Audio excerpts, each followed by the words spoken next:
We have a number of folks who want to share some stories and some memories, but to begin with, I want to speak on behalf of Bishop Mark Andrus, who sends his love and his best wishes. He was already committed to be up at the Bishop's Ranch this weekend, and so he sent this letter and asked that I read it. He writes, "We append the honorific Venerable to the name of archdeacons in the Episcopal Church. The roots of the term venerable includes the idea of sanctity and the due respect of saints, especially after the attainment of great age. The Reverend Deacon Barbara Dawson is not an archdeacon, nor is she by any measure aged. Yet I think she deserves the title venerable. Over 30 years of service as a deacon, based in the congregation of Resurrection Pleasant Hill, is an astonishing record in this time of transience and ever-shortening ministry tenures. Barb, however, has done much more than clock in years of service. She is a compassionate and also courageous presence who has been an equal part of the ministry team at Resurrection with the lay leaders and the priests there. As she comes to the end of her service at Resurrection and is open to new arenas of ministry, I honor Barb as a deacon and a Christian I admire and care for greatly. Venerable, truly. Bishop Mark Andrus."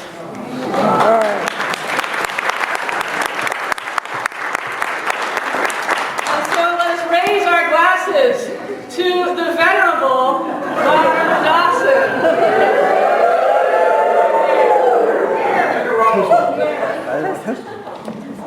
And with that, I'd like to invite Bruce forward to share a bit more this letter.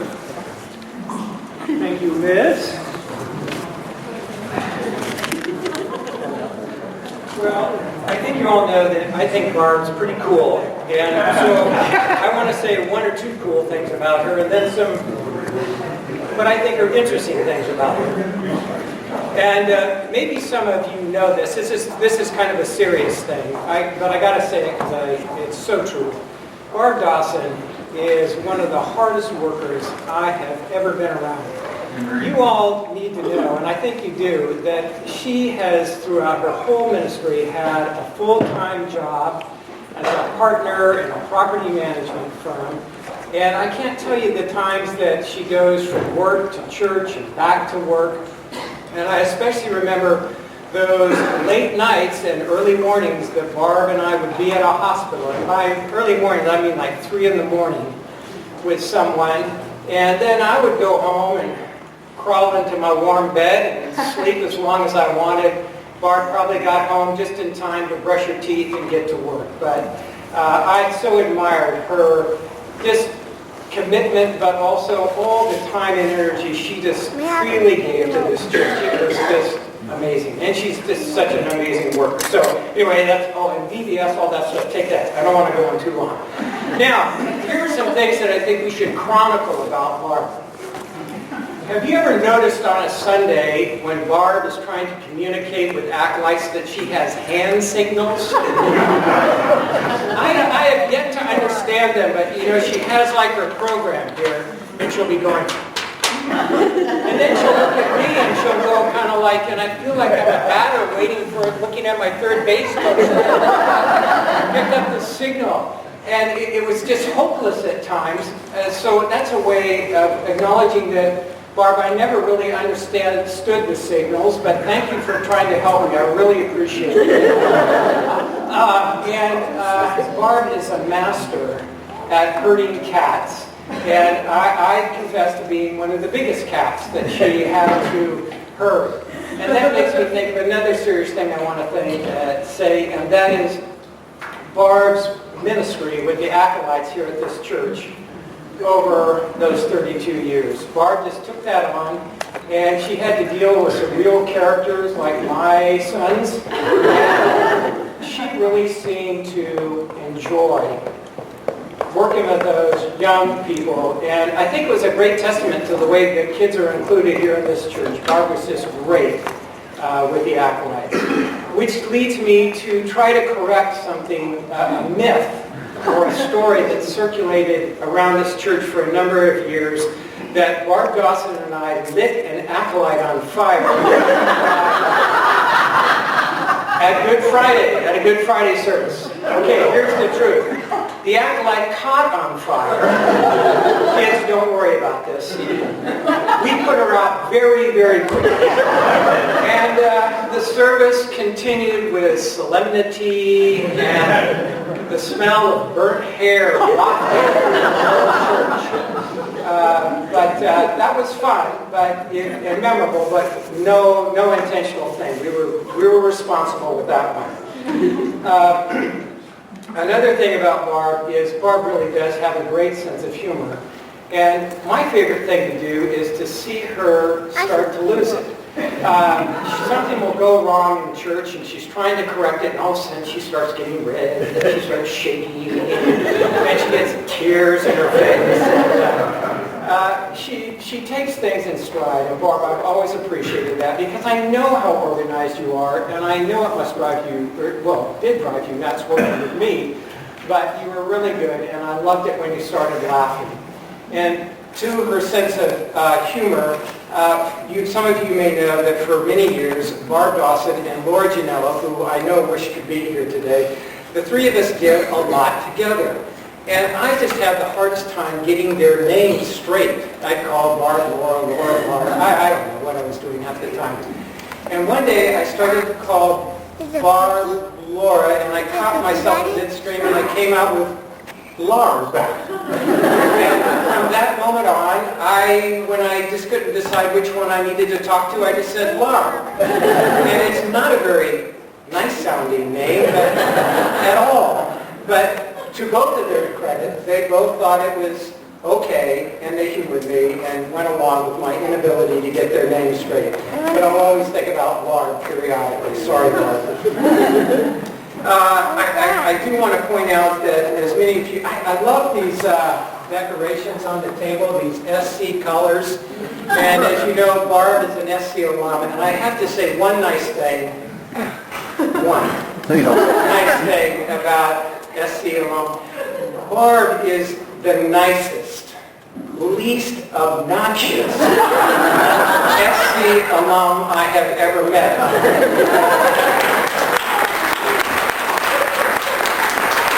I want to point out, David, you're not too bad, but I much prefer being around your wife when it comes to sports or anything like that.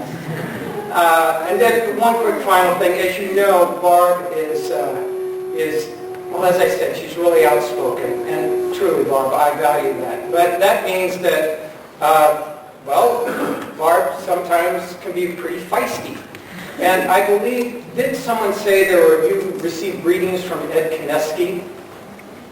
Ed Kineski was a seminarian here at this church years ago, and Ed, before he went to seminary, was a police officer in Southern California for many, many years. And we loved Ed. And Ed had a very strong personality.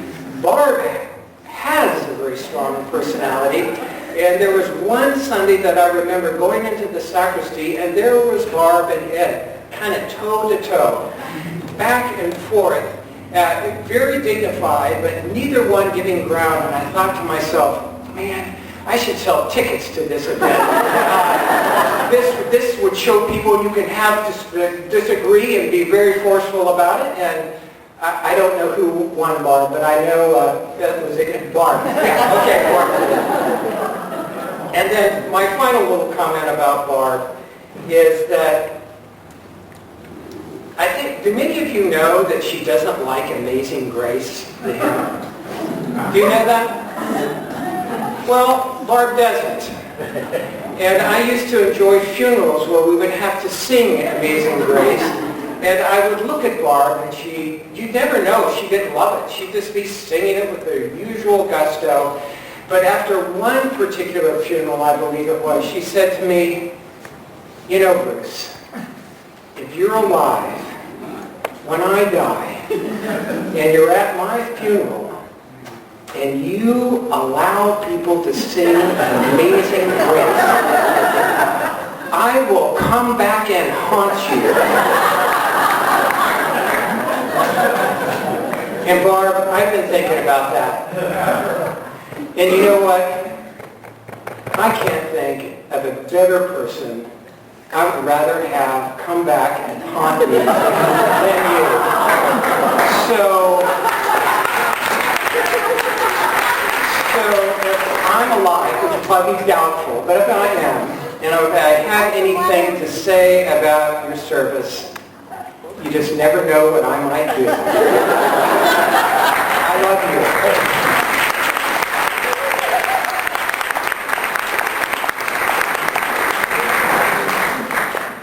Thank you, Bruce. Kathy, would you please join us? It's a feast of people coming back. Good thing.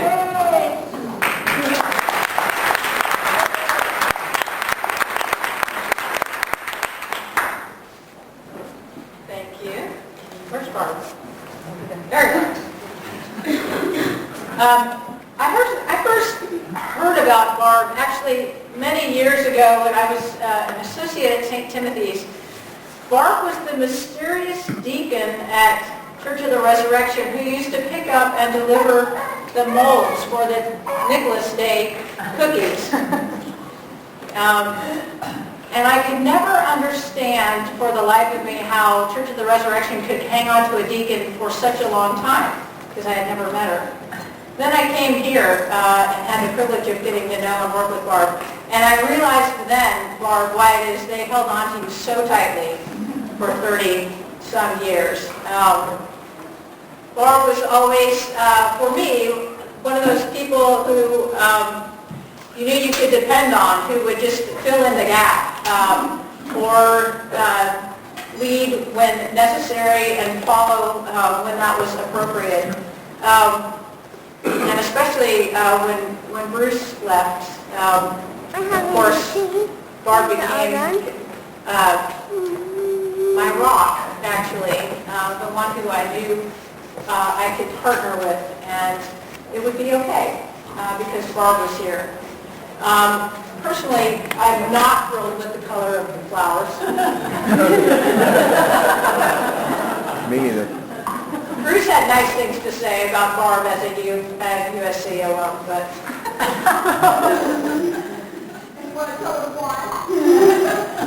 Well, Barb and I actually, I'm a UCLA Bruin myself, so I would prefer blue and gold there. But one thing I will say about Barb, though, is she is very strong-minded, but she's also a very good sport. We used to make an occasional wager over the big game. Thank God I didn't do that this last fall.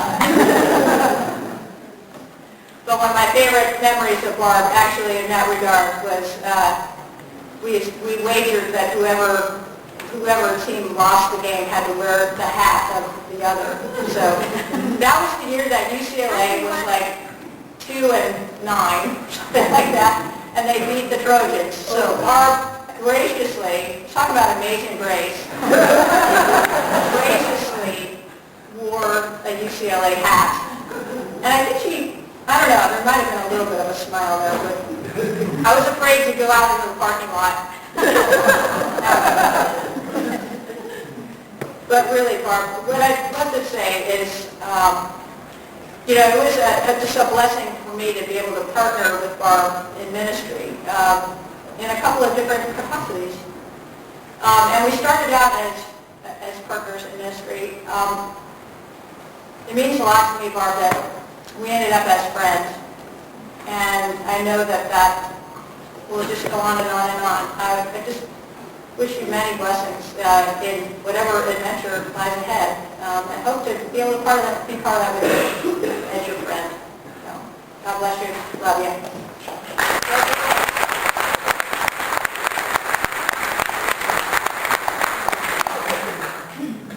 Dennis. Yeah, you. Surprise.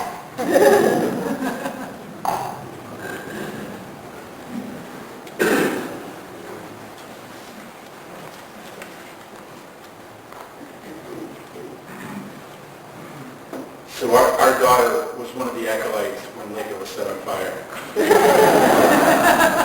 They will never forget that day. So, it is my pleasure to talk a little bit about Barbara in terms of working with kids and the acolytes especially.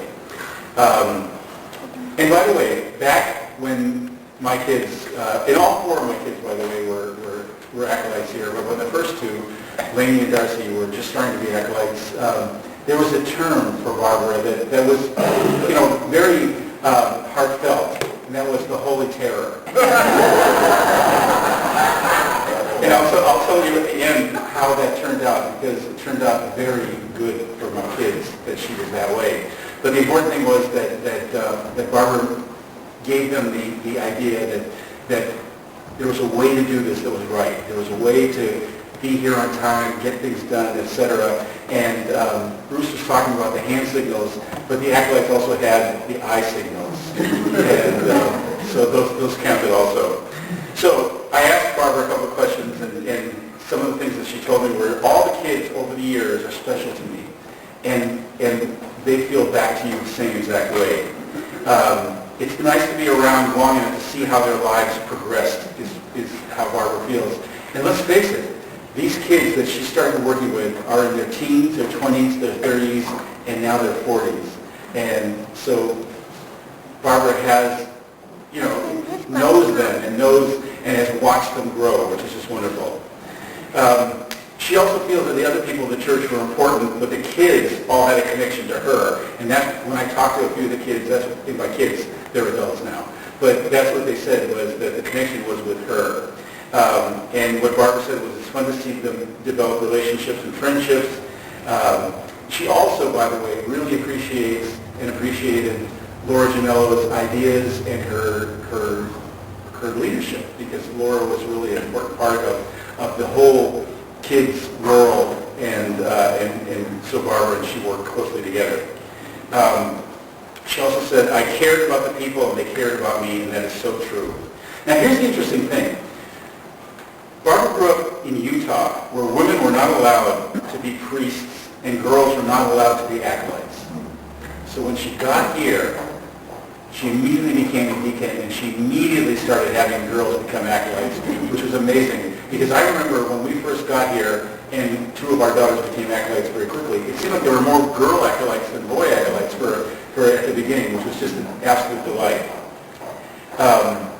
So that was just wonderful. So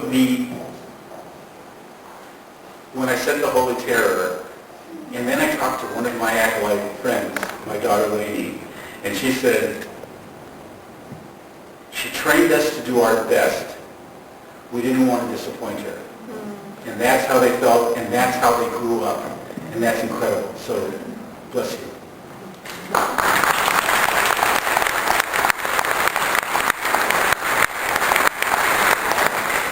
Gary, please come on up. Thank you.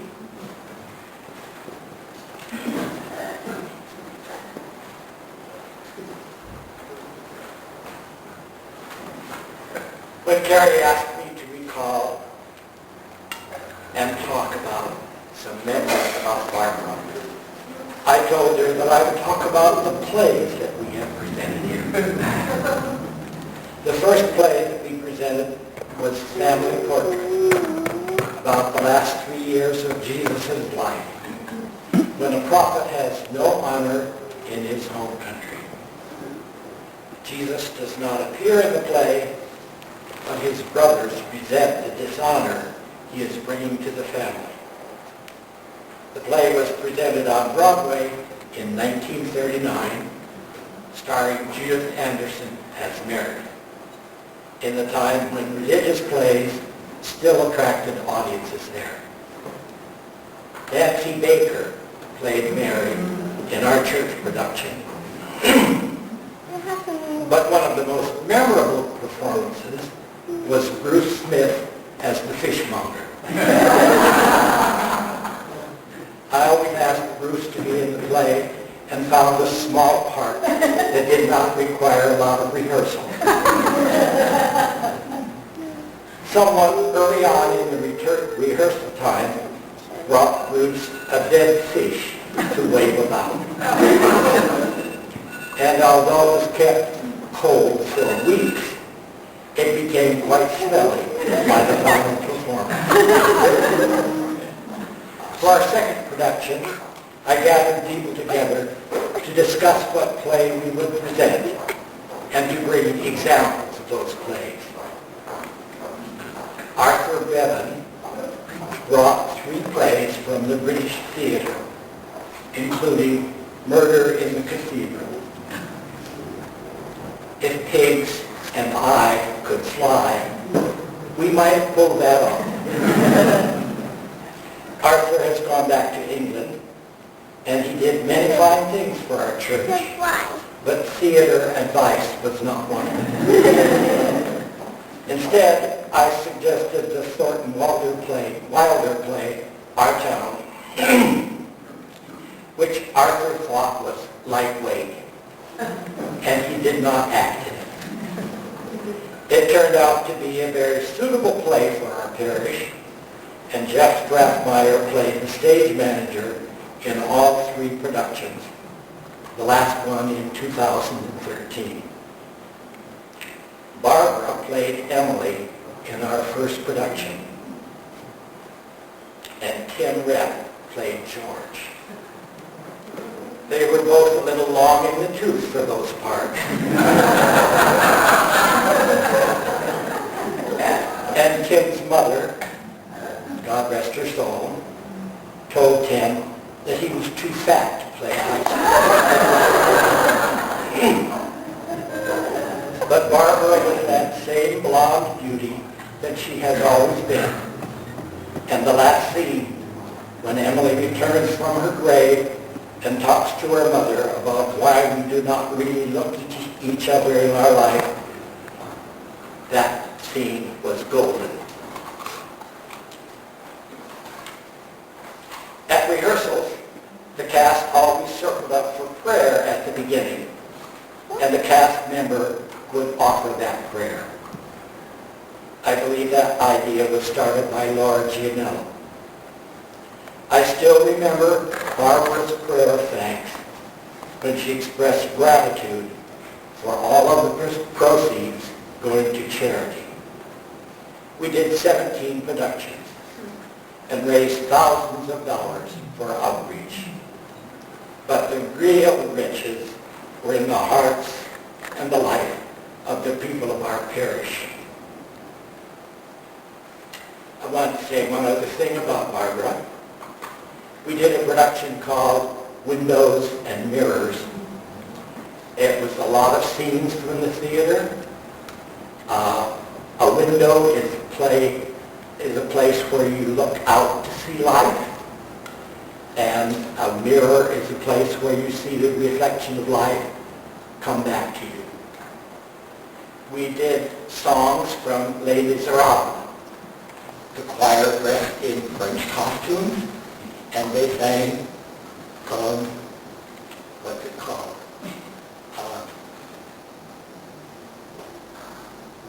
You know what song. And Barbara sang, I Dreamed a Dream.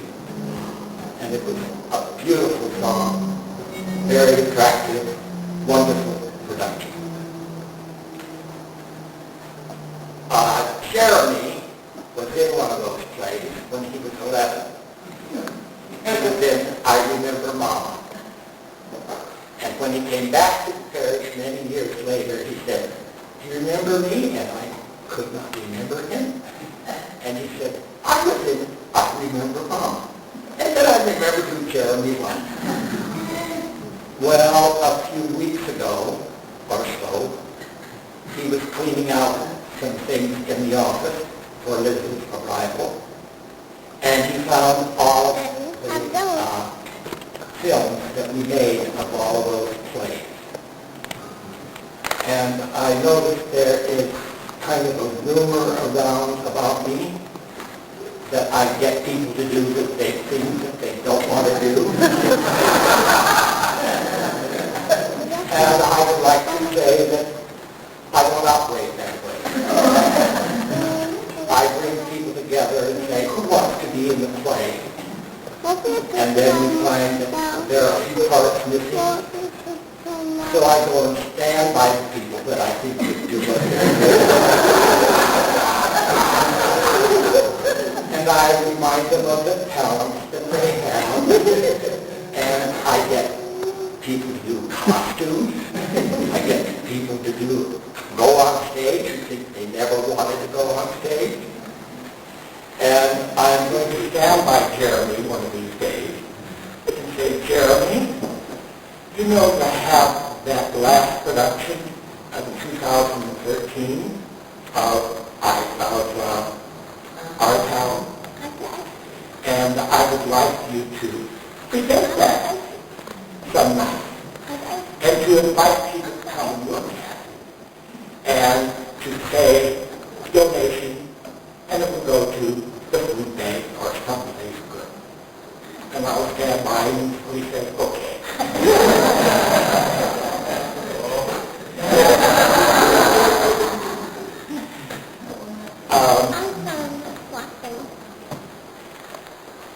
When I did try out, before I go away from that, I would like all the people who were in the 2013 production of Our Town to stand proudly.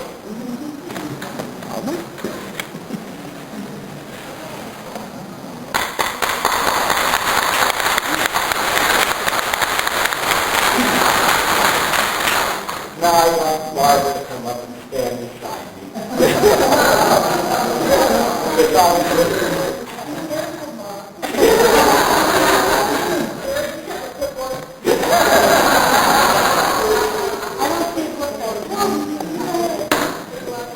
And I would like all people who have been in any production at this place to stand and to look toward Barbara. She's one of those families. And to, with your thoughts coming toward her. Everybody who's been in a play, there's some more than that there. To send your thoughts toward her for all of the joy and the life and the light that she has brought to our parish.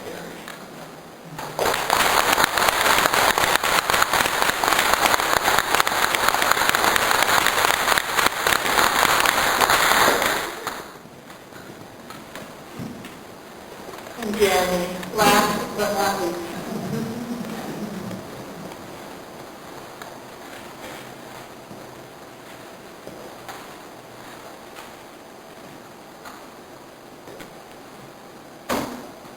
During our church's annual stewardship drive, we hear members of our parish speak about why our church is important in their lives.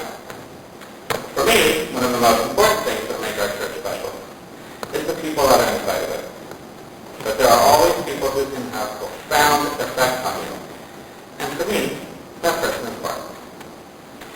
She is only 8 years old. I met Barb and her family when they first relocated here from Utah, and Scott and I were Cub Scouts. Both Dave and Barb were active in leadership along with their parents. When it was time to complete our God and Country badges, it was Barb who was charged with throwing a bunch of 9 and 10-year-old boys together, including Scott and I, here in this church, to learn about faith, fidelity, and citizenship. Barb, with your guidance, you sowed seeds of faith in all of us and set the stage for us to comprehend where in our lives God was present. Soon after, the seed that was planted for me, it began to sprout and grow.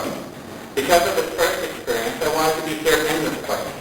So most Sundays, I would be passing through the car along with Scott and Jim, and I began attending services with the Dawson family. And here, God was present for me. Then, when I wanted to become an acolyte, Barb guided and taught me, as she has with all the kids in the last 32 years, how to properly be in service in our faith. Barb, with your guidance, I fell in love with our liturgy and my faith deepened. Well, that seed kept growing.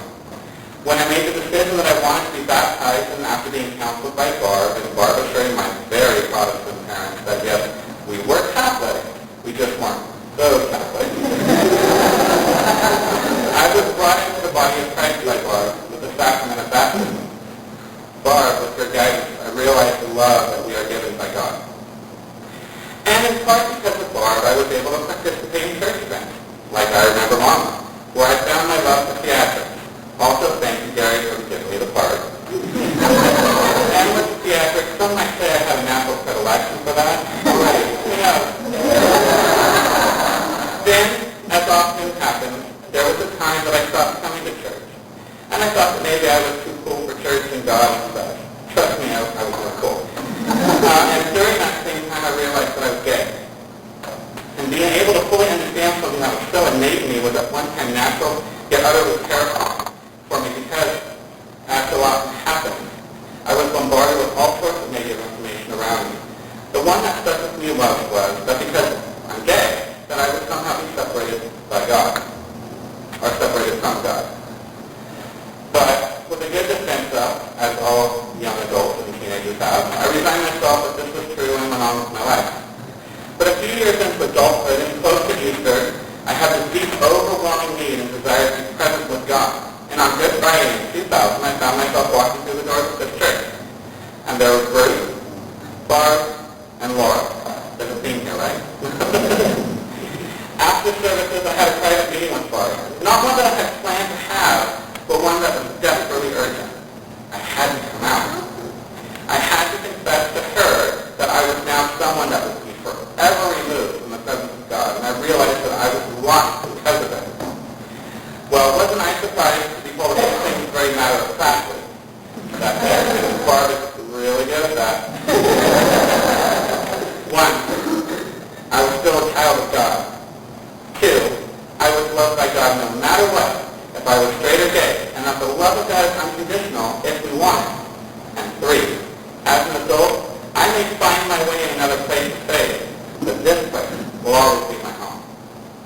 Barb, with your guidance, I was shown the unconditional love and acceptance we are given by God, and realized just how sacred that is. And I did for a time find myself in another space, and eventually, as life happened, I found myself with no real church inherently called mine. Yet in early 2012, after the passing of my grandmother, I turned to the only place that I could think of to help my family through that time, and it was the Church of the Resurrection. And it was probably record time and speed between my phone call to the office and a return call from the bar. How comforting to hear a familiar voice on the line at such a tragic time that can all at once calm and counsel. Barb, with your guidance, I found the comfort that is given to us by God when we arrange the death of someone that is close to us. And not long after that, I found myself in a place that was dark. Grief often does that. And I needed to be with God and with people who knew me. And these 8 years later, here I am. Now this is my story and my relationship with Barb. But each of us has a story, a life-changing experience. From something as simple as a simple conversation with reassurance, to some weird college football rivalry thing I still don't get. Right. And as a teacher to a child learning the faith, or a comforter for someone in a time of grief. Barb has been there for these moments in our lives. They have impacted and part of an honest friendship, smile, laugh, tears, admiration, and most of all love. So Barb, recalling a conversation this fall that we had when we discussed your leaving this place and the effect that it would have here on each of us, I personally said to you that I am here because of you. You were quick, as always, to tell me that no, I am here because God has called me to be here. That is true. But at these pivotal moments in my life and in other people's lives, you were the conduit to transmit that call. So yes, I am here because I was called by God. But each time there was a call, you got to stop. Thank you.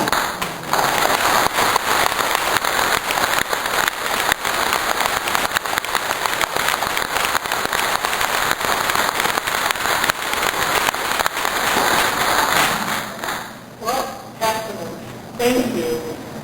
We're going to do some visual testaments to the goodness of Barbara Dawson in the form of a slideshow that Jerry, I think, is going to carry around and make happen. Thank you.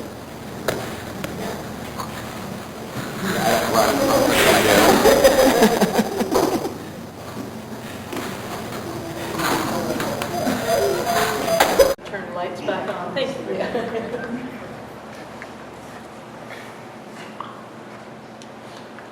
So we have a few things, a few tokens. Carrie, you What come on up does too. lights not on? That we would like to offer to you. The first is a gift of indeterminate size. This is a very fake check that stands in for what will become a very real check, which is a gathered gift from the people of Resurrection, wishing you well and great adventure in all that is next. So that is still coming together. But here's a stand-in. I feel like to publish it.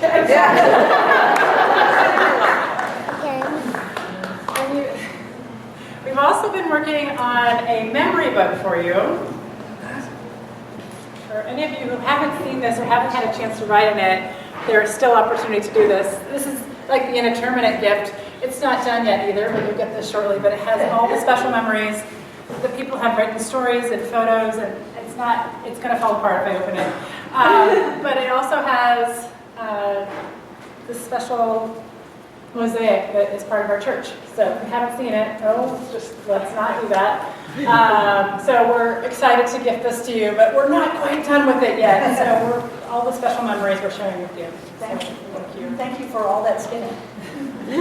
But we do have one completed gift. One of three ain't bad.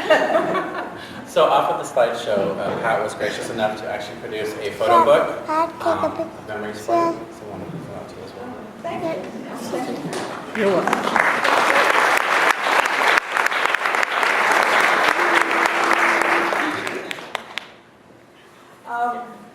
My big fear, once I decided that I was leaving, was what to say when I left. So I've thought of probably 500 different scenarios of what I would say, and I would start crying so hard I couldn't do it. So here we go. I just have to say thank you. There's nothing really much more to say. I've had the very best job in the diocese, in the very best place, and there's nothing more that anybody could ask for. And that's because of all of you and all of those who have come before that are not here anymore. And as I told somebody at some point, I feel, when I look out in the congregation, I kind of feel like I'm at the haunted house ride at Disneyland where their little specters are in your chair, you know, and they're all the people who aren't here anymore, who have impacted my life. And you have impacted my life so much more than I yours. So, thank you. I cannot say it more heartfelt. I'm going to miss you all. Thank you.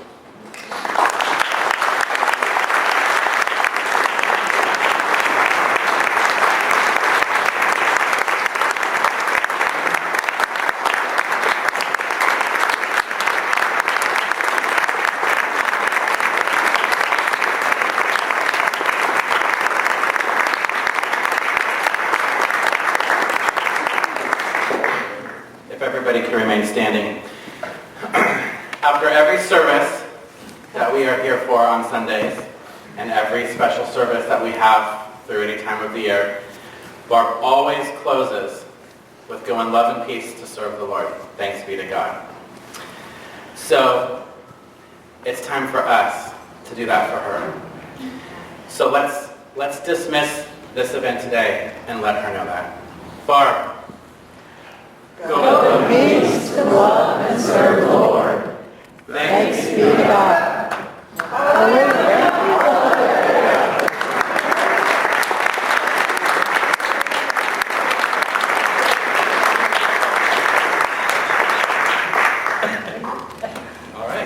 That's all. What a day.